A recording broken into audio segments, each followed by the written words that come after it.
Ako sa inyo ang dalawang baboy. So, ayan na. Ayan sa akin yung medyo malaki. Tapos ito naman ang Panoy Hiron. Nano, kakakaon na ninyo? Abang, nag-udo si Raw. Hindi pa gud sila sa kauna nag-udo. Ito ang akin. Ito naman Panoy Hiron. Ito, ang pangalan nito na akin. Wala pa akong pangalan. Mag-isip ako ng pangalan sini. Guys. Ini naman si Hiron.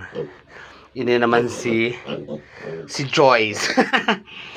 Si Bibi ini ngayon. Kasi babae ito eh. Si Bibi at saka si Joyce. Ayan. Malaki ang akin. So dito na siya. Kakakain lang nila yung pagkain. Naubos na. So ayan na. Update lang tayo sa alagang V-Boy kasi first day nila dito sa kulungan na to.